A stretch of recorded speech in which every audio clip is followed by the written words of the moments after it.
Assalamualaikum, welcome back to Invest Saham. Pada video ini kita akan membahas 4 saham dividen yang menarik di saat market sedang turun di bulan Oktober. Sebelumnya disclaimer on ya, video ini bukan ajakan jual beli saham dan juga bukan financial advice tentunya. Jadi silahkan simak sampai akhir. Nah, sebelum kita membahas 4 saham dividen ini, kita akan membahas dulu terkait dengan kondisi market IHSG. Di mana IHSG berdasarkan analisa dari fakta dan data, kita melihat bahwa IHSG masih berpotensi untuk lanjut turun lagi di bulan Oktober ini guys ya, sehingga ini akan menjadi bear market nih untuk IHSG, dan hal ini pun sebenarnya sudah kita ungkapkan guys ya sejak akhir September lalu ketika terjadi outflow di market di IHSG, maka ada potensi bear marketnya ini akan melanjut ya sampai di bulan Oktober, karena memang penurunan IHSG ini sudah terjadi di akhir September, yaitu di 20 September 2024 ya, ketika Brent mengalami ARB 3 kali ya setelah dikeluarkan dari FTSE Russell seperti itu.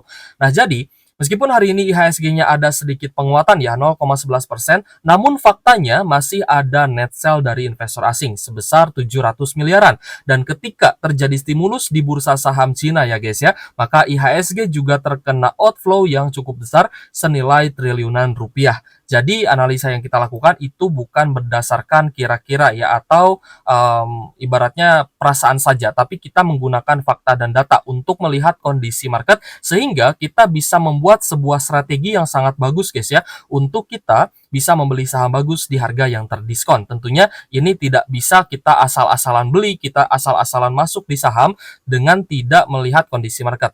Nah, jadi kita melihat ya bahwa imbal hasil obligasi di Amerika Serikat ini nyaris ke level 4% dipicu oleh sinyal The Fed. Terkait dengan makroekonomi akan kita bahas di next video. Tapi di sini kita akan fokus ya membahas dengan beberapa saham yang cukup menarik ya ketika IHSG sedang turun ini, karena downside-nya itu sudah semakin kecil guys. Nah, jadi untuk US 10 years bond yield ini berkorelasi negatif ya dengan IHSG. Ketika US 10 years bond yield ini mengalami penurunan, maka IHSG bisa naik. Dan sebaliknya, ketika imbal hasil obligasi Amerika Serikat ini mengalami kenaikan, maka IHSG juga akan mengalami penurunan. Seperti itu guys. Dan kita melihat hari ini juga ada kenaikan ya, sekitar 1,2% ke level 4%-an ya untuk imbal hasil obligasi US 10 years bond yield. Di sisi lain juga di XY atau dollar index terus mengalami penguatan sehingga rupiah ini mengalami penurunan atau pelemahan dan juga ambruk, sehingga investor banyak melepas surat utang negara dan juga saham-saham sektor perbankan. Nah, ketika investor asing ini melepas surat berharga negara dan juga saham perbankan yang menjadi penopang IHSG, maka disinilah kesempatan atau peluang emasnya. Ketika harga saham perbankan itu turun ya guys ya, maka di sanalah waktunya kita investasi. Tapi kembali lagi, kita tidak bisa asal beli aja guys. Kita harus menggunakan strategi yang sangat bagus ya, agar kita bisa mendapatkan di area oversold-nya ketika ada pembalikan arah atau bullish reversal. Dan tentu saja kita tidak asal-asalan all in di saham. Ketika market turun sama dengan ada peluang emas. Dan ketika terjadi peluang emas, cash adalah raja. Cash is king ya guys ya. Terkait dengan rupiah yang mengalami depresiasi hari ini pun ya kembali naik untuk nilai tukar rupiah kita. Naik ini dalam artian melemah ya guys ya, 0,39% ke level 15.730 rupiah per 1 USD-nya. Jika teman-teman pindahkan ya ke year to date, maka di bulan Mei Juni ya guys ya, teman-teman cek aja Mei Juni itu IHSG sedang di level bottom ya, atau sedang mengalami penurunan. Maka ketika rupiah kita semakin menguat, IHSG kita juga bisa naik, dan sebaliknya ketika rupiah kita melemah, maka IHSG kita juga akan turun. Terkait dengan kondisi di Timur Tengah sana guys ya, kemarin ternyata Israel itu malah meluncurkan bom ya guys ya ke fasilitas minyak ya milik perusahaan Prancis gitu guys ya. Nah, jadi dengan adanya hal itu, maka Prancis di sini juga ikut ya guys ya dalam peperangan ini, dan semoga saja tidak meluas ya, karena Prancis itu sebenarnya adalah sekutunya Amerika Serikat. Dan ketika fasilitas minyak Prancis di Beirut ini dihantam oleh bomnya Israel ya guys ya, maka ya sebenarnya ada ancaman juga dari presidennya Prancis gitu ya, agar tidak menyerang fasilitas milik sekutunya Amerika Serikat. Sehingga kita melihat ya harga minyak ini juga mengalami kenaikan kembali. Hari ini naik 1,5% ke level 75 USD per barrel. Sedangkan untuk Brent oil juga naik ya 1,2% ke level 79 USD per barrel. Nah, jadi peperangan di Timur Tengah sana juga ternyata menyebabkan menyebabkan harga minyak mengalami kenaikan. Maka ketika harga komoditas naik ya guys ya, terutama untuk harga minyak mentah, ini bisa menyebabkan inflasi, dan inflasi yang naik itu bisa menyebabkan market saham menjadi turun. Lalu terkait dengan isu ya dari Bank of Japan atau BOJ memberi sinyal akan tetap mengerek suku bunganya. Nah, ini juga sebenarnya menjadi sentimen yang negatif guys ya untuk market saham. Lalu kembali lagi terkait dengan bursa saham di Cina sana, besok itu akan mulai open market lagi. Teman-teman ingat ya, sebelum bursa saham Cina ini libur ya, terkena stimulus dan di mana likuiditas pasar modalnya juga ditambahkan ya oleh PBOC atau People Bank of China, dan pemerintah China juga yang memberikan likuiditas yang besar terhadap pasar modalnya, sehingga banyak sekali saham-saham big caps ya di Cina sana itu mengalami kenaikan yang sangat tinggi seperti itu. Ya bahkan bisa belasan persen ya. Teman-teman bayangkan BRI naik belasan persen ya. Misalkan BBRI naik 15% itu kan kenaikan yang sebenarnya sangat tinggi dan jarang sekali terjadi. Nah, mungkin itulah yang sedang terjadi ya terhadap bursa saham di negara Cina sana. Sehingga money flow-nya ini berpindah ya dari Indonesia, dari IHSG yang waktu itu sempat diborong ya oleh investor asing, ini berpindah gitu ya ke bursa saham di negara Cina, karena investor asing mereka pun juga punya akses ya untuk membeli saham-saham yang ada di negara-negara emerging market seperti negara-negara di Asia ya, misalkan Cina, Vietnam, dan lain-lain. Nah, di sini kita akan mulai masuk ke pembahasan ya. Kita akan bahas beberapa saham yang cukup menarik dari sisi fundamentalnya gitu guys ya. Dengan apa yang sedang terjadi di market ini, kita akan coba kesampingkan dulu ya, karena di sini kita akan mencari peluang di saat IHSG-nya sedang turun. Nah, jadi yang pertama adalah saham SCMA. Apa nih yang menarik dari saham SCMA? Nah, apakah admin punya saham ini atau tidak gitu kan? Kalau misalkan dibahas, oh kali aja punya gitu ya. Nah, untuk SCMA sendiri saya punya ya, tapi saya beli SCMA ini berdasarkan fundamental ya guys ya. Dan kalau misalkan saya lihat berdasarkan teknikalnya, memang secara downside ini sebenarnya sudah cukup terbatas ya. Jadi cukup menarik nih untuk SCMA itu sendiri. Nah, untuk area support terdekatnya itu di 117 guys ya. Jadi gampang kalau misalkan dia turun di bawah 117 dengan fundamental yang jelek, maka tinggal cut loss saja. Tapi di sini kasusnya SCMA ini adalah fundamentalnya bagus gitu guys ya. Jadi ya tidak ada salahnya kita buy and hold ya untuk saham SCMA ini. Apalagi SCMA juga rutin bagi dividen seperti itu. Jadi kembali lagi disclaimer on ya, ini bukan ajakan jual beli saham, karena 3 saham lainnya yang akan saya bahas itu saya tidak pegang. Jadi di sini saya cuma pegang SCMA saja. Nah, jadi untuk SCMA ini di kuartal 1 dan kuartal 2 ternyata laba bersihnya itu bisa meningkat secara signifikan ya guys ya. Terutama di kuartal 1 itu naik ya dari 67 miliar menjadi 191 miliar. Sedangkan di kuartal 2 juga naik ya secara year on year dari 3 miliar menjadi 137 miliar. Nah, kenapa kok tiba-tiba laba bersih dari SCMA ini bisa naik lagi? Meskipun secara year on year diproyeksikan ya akan naik dari tahun lalu di 2023 dari 335 miliar menjadi 655 miliar, sebenarnya proyeksi dari full year IPS-nya atau full year net income dari SCMA ini tidak jauh lebih besar dibandingkan dengan di tahun 2022.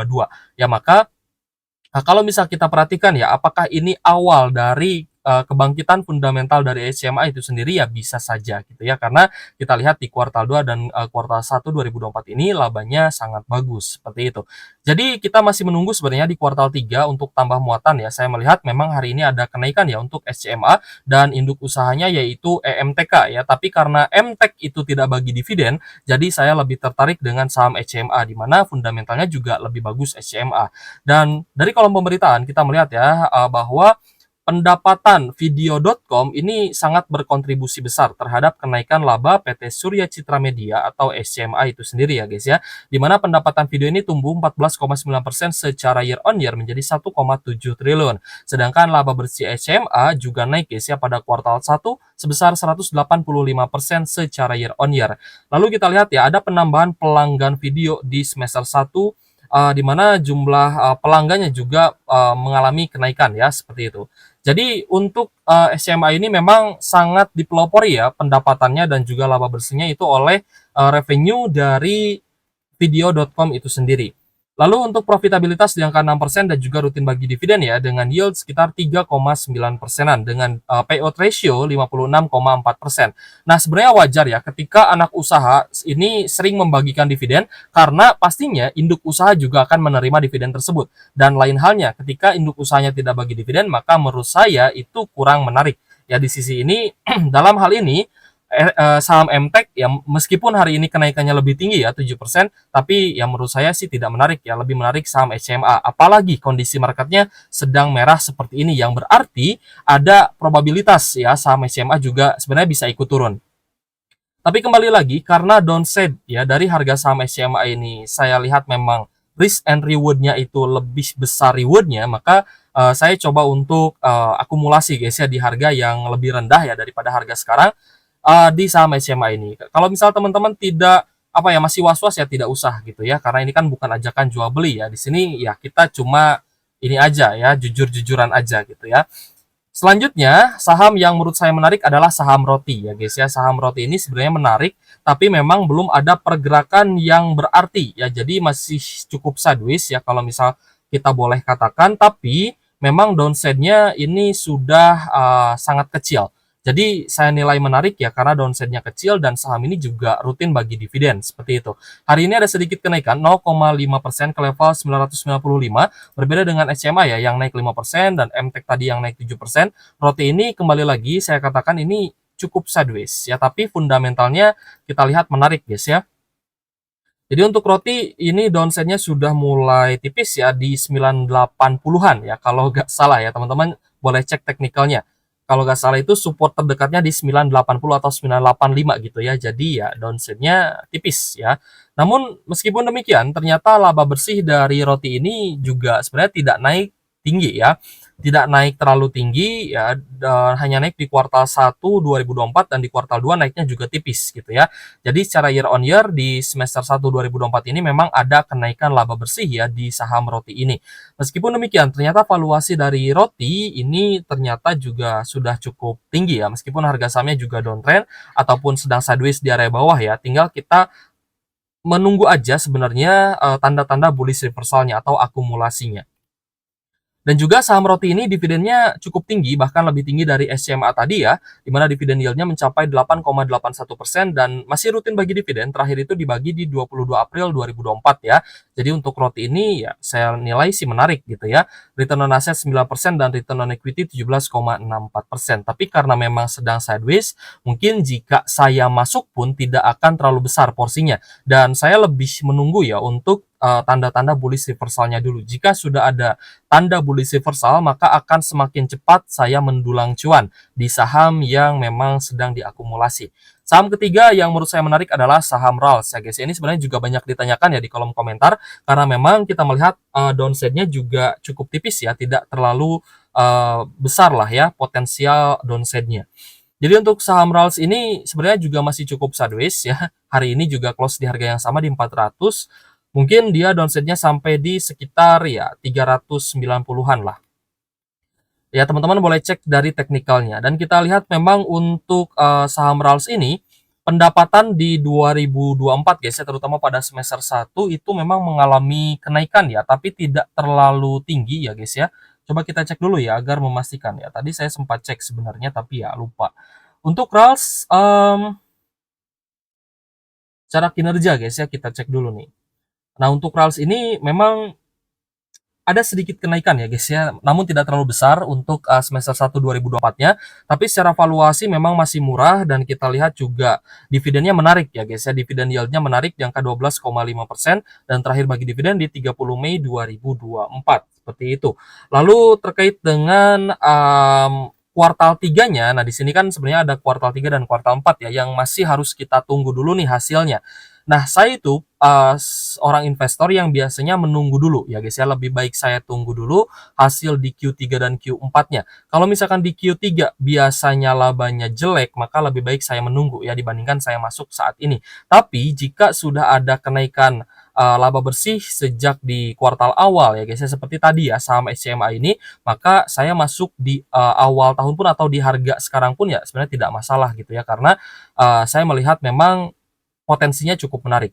Sedangkan untuk saham RALS ini saya mungkin akan tunggu ya kuartal 3-nya, karena biasanya di kuartal 3 itu labanya jelek ya guys ya. Jadi lebih baik saya menunggu, siapa tahu dia akan turun lebih dalam lagi. Tapi ya kembali lagi, penurunan dari laba bersih itu tidak akan selamanya bisa menurunkan harga saham dan sebaliknya. Kenaikan laba bersih tidak selalu juga menaikkan harga sahamnya.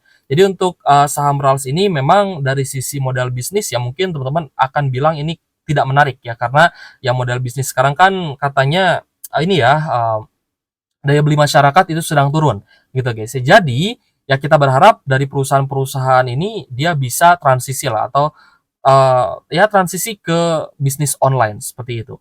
Sedangkan kita pun melihat bahwa saham LPPF ini juga cukup menarik ya, meskipun masih ada koreksi dan juga penurunan. Apa nih yang menarik dari LPPF dan juga saham RALS ya? Yang kita lihat menarik dari kedua saham di sektor retail ini adalah dari kuartal 3 ya guys ya. Di mana kuartal 1 dan kuartal 2 alias di semester awal 2024 ini, laba mereka itu rata-rata mengalami kenaikan ya, meskipun tidak terlalu signifikan untuk naiknya. Tapi kembali lagi, jika kuartal 3-nya bagus, maka saham-saham ini berpotensi bisa bagi dividen jumbo. Maka start di kuartal 3 nanti kita akan mulai menghitung guys ya, probabilitas dari sisi pembagian dividennya. Jika dividen RALS dan LPPF ini menarik ya guys ya, terutama kuartal 3-nya bagus, maka pembagian dividennya bisa lebih besar lagi. Seperti itu guys. Jadi gitu ya guys ya, yang kita titik beratkan terhadap RALS dan LPPF. Mungkin ini juga banyak ya ditanyakan di kolom komentar, saya pernah baca gitu ya. Kak bahas saham RALS gitu ya. Dan untuk dividen yield dari LPPF juga di angka 12,62% ya. Ini juga menarik sebenarnya dengan saham RALS ini. Jadi ya di sini mungkin kita hanya mengincar dividennya saja ya, tidak untuk capital gain. Tapi jika capital gainnya juga bisa naik karena kinerja yang juga bisa bagus guys ya di kuartal 3 nanti, maka mungkin kita akan buy and hold ya guys ya, dan juga kita bisa berpeluang untuk bisa dapat dividen plus capital gainnya. Seperti itu guys.